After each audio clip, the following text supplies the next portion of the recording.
everyone, InfiniteCaz here, and welcome to another video. Today, I'll be talking about bad Splatoon 2 maps, but more specifically answering the question, what is the worst one in the competitive scene? What map is so nearly unplayable that the game is enjoyable whether you win or lose? I'll be going through some of the worst maps in the game and comparing them to each other to see which one is truly the bottom of the barrel.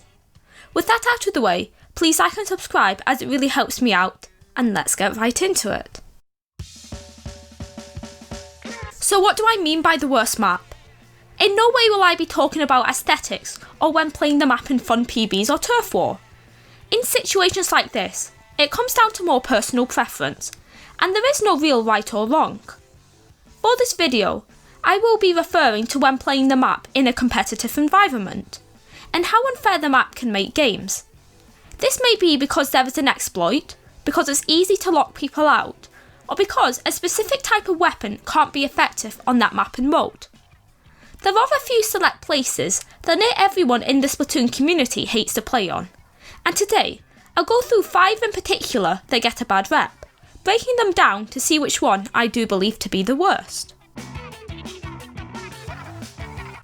Let's start with a map that I have a lot of personal opinions on, that being Humpback Pump Track.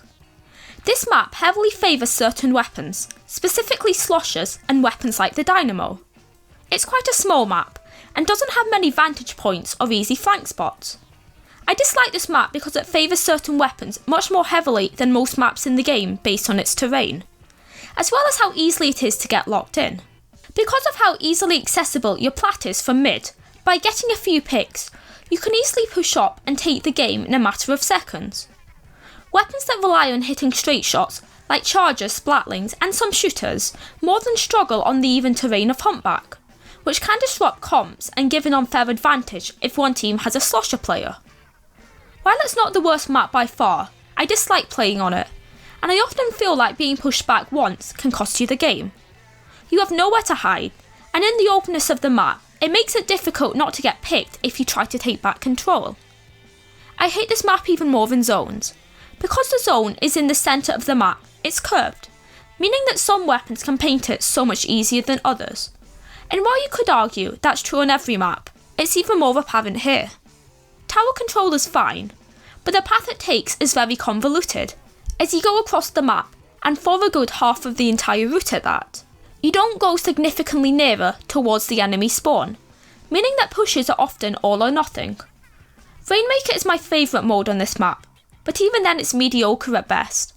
I find Clam Blitz just awkward to play due to the position of the basket and how open the map is. So in summary, Humpback Pump Track isn't an awful map, but it's not that great.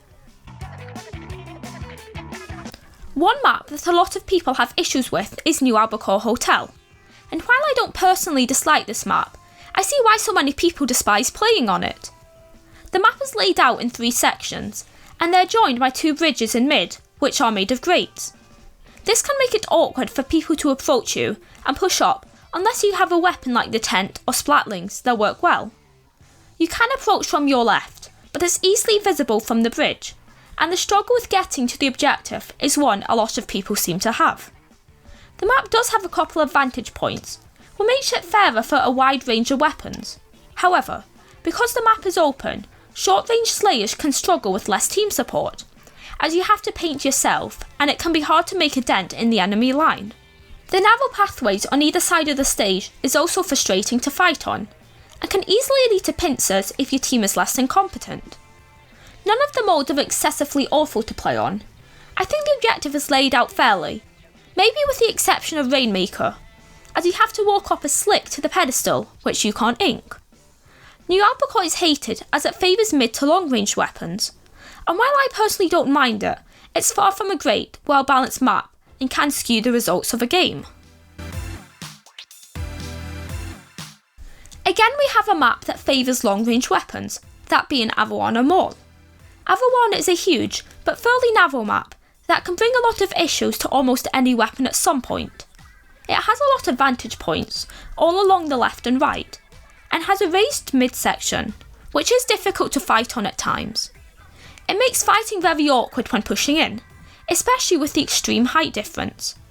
This gives any weapon with a decent range the ability to pick people off much easier than normal, as well as specials like the Stingray and Booyah Bong being very effective at getting picks and applying pressure. The uneven terrain, again, allows weapons like sloshers to gain an advantage in that part, but the other aspects of the map hold them back from being very good.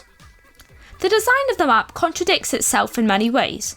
It seems like it tried to be fair, with areas for weapons of all types to have a fight, but when long-range weapons have an advantage, the benefit short-range weapons get is kind of mitigated. It's very hard to push back in alone, even as a long-ranged weapon if you lose control, specifically if you try to take the bottom route. Avalon is one of those maps that make one-on-one engagements frustrating, and due to it favouring long-range weapons, I really don't like playing on it in a competitive environment, but as a backline, I do have to admit it can be fun to mess around on.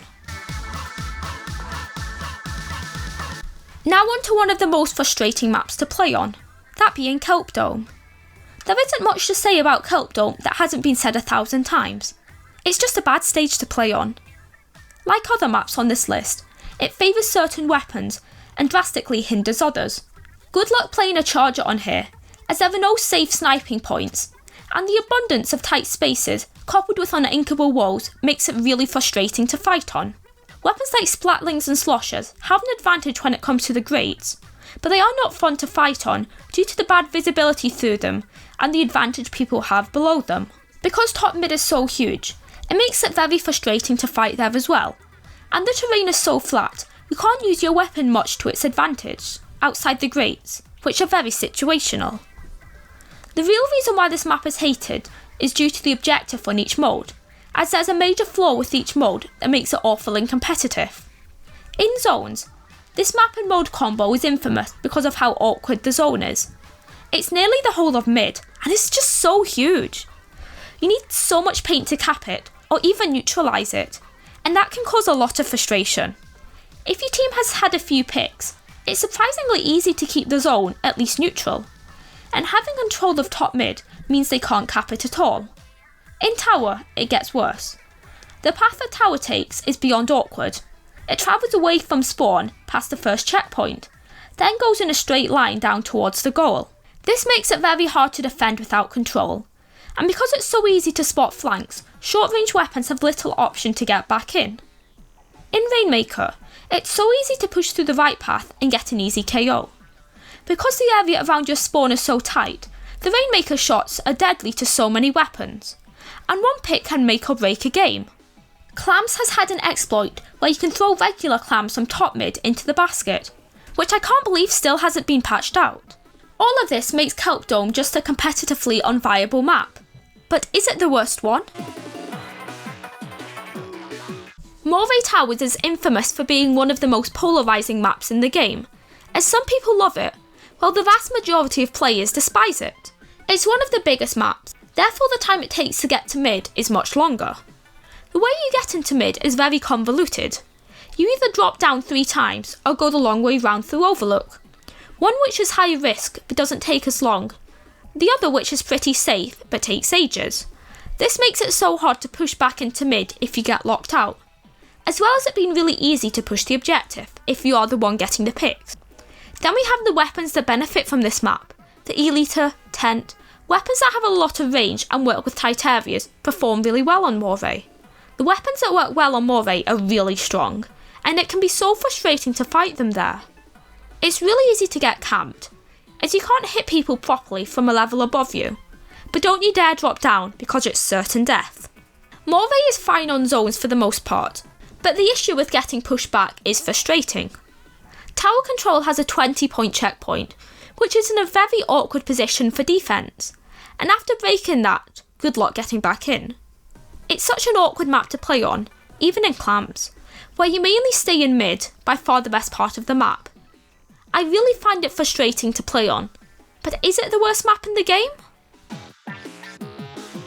Out of all of these maps, I do believe Kelp Dome is by far the worst. Yes, worse than Moray. I may not like Moray, but it's a fairer map than Kelp for sure. It's way more interesting to play on, and at least playable in most modes. Kelp is just all around awful and near broken. It's way less interesting and balanced than even Moray, which has a lot of nice terrain. Kelp Dome is full of things that stop a match from going fairly. Little elevation, only one flank spot that is near impossible to pull off, uninkable walls, and all the grates that are miserable to fight on. There are so many things wrong with it, and that's why I believe it to be the worst map in Splatoon 2. Thanks for watching until the end, and I hope you enjoyed. Do you agree with my pick? Be sure to let me know down in the comments. I really enjoy talking about these maps, and if you want to hear how I would improve them, comment down below and I'll be sure to make that happen.